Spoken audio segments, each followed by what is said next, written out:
Hey everyone, James here, bringing you another review. Today I'm going to be talking about not a giallo, but a Poliziotteschi by a director that was very active at the time, whose film I just reviewed, So Sweet, So Perverse, and we are talking about Umberto Lenzi's Gang War in Milan, 1973.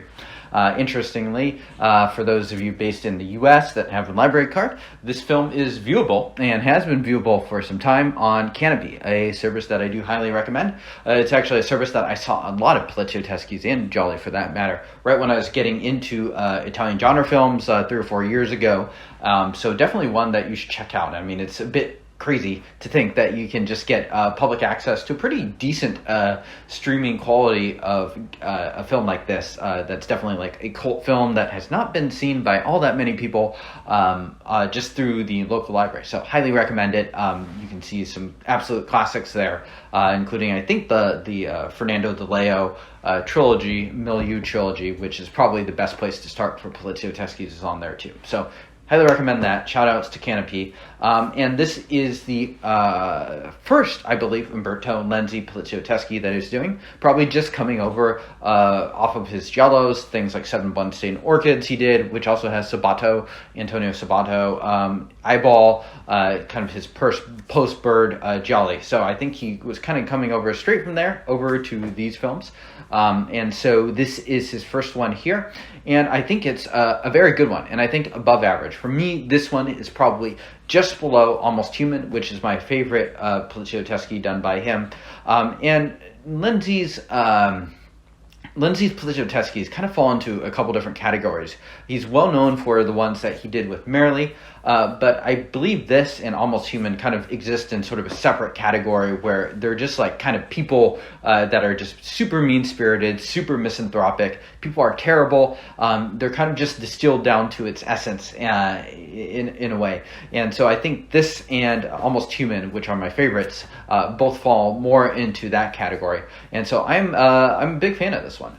And it's quite interesting, and I do think it stands out a little bit as far as Lenzi's Poliziotteschi's go. So this one is really kind of, there's a lot of complications of the plot. You can make it very simple or you can make it very complex. But basically the scenario is that there is a gang war going on in Milan, surprise, surprise, and it's basically a French person is trying to budge their way in. The plot is not dissimilar from Contraband, and this film as a whole, in terms of the plot and stuff going on, is not dissimilar to Contraband either. Big difference being the setting.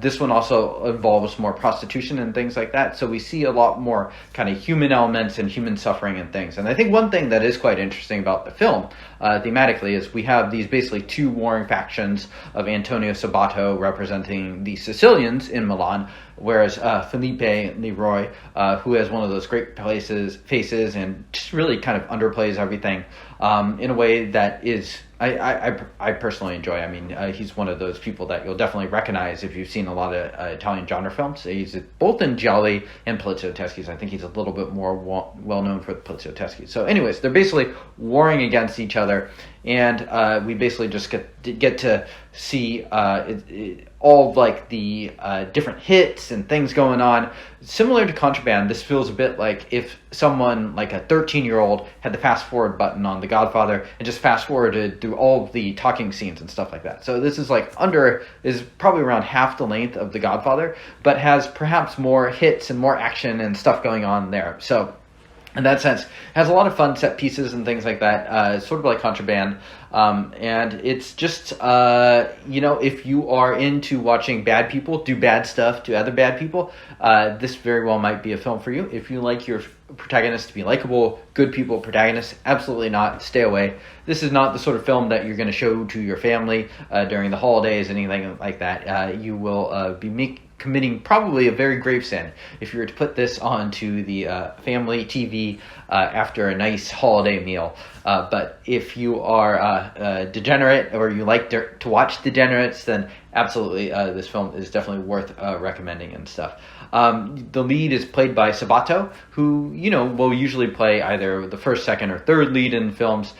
He's not a great actor, but he overacts, and he always has a lot of energy, and in that sense, this role is very, very good. In fact, I do think this might be my favorite Sabato role, where he just gets to act very, very, he plays into all of those Italian stereotypes of like the super energetic character and things like that. So he's playing the Sicilian, so he's from the South, coming up to Milan basically to try to make it big, and ends up discovering that prostitution can make him a lot of money.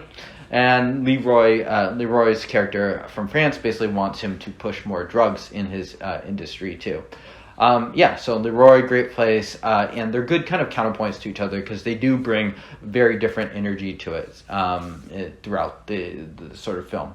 And the film is just very, very stripped down, and like I said, it does a good job of showing how when these two forces are fighting, it's a certain group of people making decisions, but it's also a certain group of people that will suffer. Often the prostitutes themselves, often kind of the gang members. Sometimes you'll be able to get someone towards the top, and towards the end, a lot of the characters do get their comeuppance. But it's not just the main characters that are suffering or fighting against each other. They are getting back at each other through various ways, often through like torturing their underlings or the prostitutes and stuff like that. So it's very, very, it doesn't treat people kindly, and people suffer. It's a very, very mean-spirited film. So if that does sound up your alley, I do recommend the film. There's a couple things that do set it apart, I think, a little bit. One of my notes to it is the sets are kind of interesting. In some ways, it's sort of lit a little bit more dimly. There's a bit of Gialli influence to it, I feel like. Some of the colors really, really pop. For instance, Sabato's apartment is like ultra blue. The bluest apartment I've probably ever seen. He's got the red telephone. And a lot of these Poliziotteschi don't often show kind of the higher end aspects to it. So in that sense, it feels a little bit more Gialli-like, in the sense that Gialli is often showing kind of middle, upper class people, certainly the earlier ones, the jet set ones that Lenzi was showing. But we get hints of that here. So in that sense, it's a little different, a little bit more mystery, a little bit more noir. Not saying it's those things necessarily. This is really a Eurocrime at its core, but it does have a little bit of those elements there that remind me of it. Also extremely gritty. Some parts do remind me of Fukasaku films, so it's just a lot of characters yelling, people all in their face. Fukasaku, the Yakuza director in Japan, right in kind of the similar era. Makes me wonder if Lenzi had seen a Fukasaku film or two kind of around that time. A lot of zoom, stuff like that. And I do think it also does a good job. I think this is a fairly well-written film in a way that Almost Human and So Sweet, So Perverse are too. Where it just focused a little bit more attention to detail. Things like the raids, there's a couple fake outs that happen.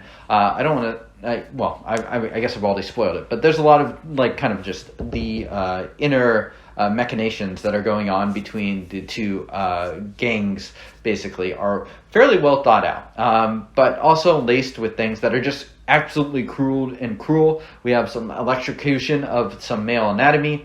And so the film is just both quite beautiful in some of the sets, but also very, very much gritty. Another thing that did catch my eye too is the Carlo Rustichelli score. It is he is a little bit of an older composer, and so it has a little bit more gothic elements, slight noir elements to it. It did remind me a bit of those gothic scores that you'll get from Italy in sort of the 60s. I will say who won the film. I would definitely give it to Sabato. I think he's great in this. The one other performance, kind of his 1A and 1B in my mind, is something like Last Desperate Hours, which is basically his version of Crank, which I think is also a really good Poliziotteschi Eurocrime film. That's probably even lesser seen than this one. All right, so I would put this at probably number 2 in terms of my Umberto Lenzi Gialli. Gonna give this I'll give it an 8. I'd probably pick Contraband slightly above this, but I think this is a damn solid effort. And if you're okay with kind of just the Poliziotteschi stripped down to its misanthropic core, I think you can do a lot worse than this film. So thank you all for tuning in. Let me know how you like this video. Let me know how you like Gang Wars in Milan. I anticipate I'm a little bit on the high end of this one. But, it's a film I do enjoy. I've seen it a couple times now at this point, and I do highly recommend it. So thank you all for tuning in. I will see you all next time.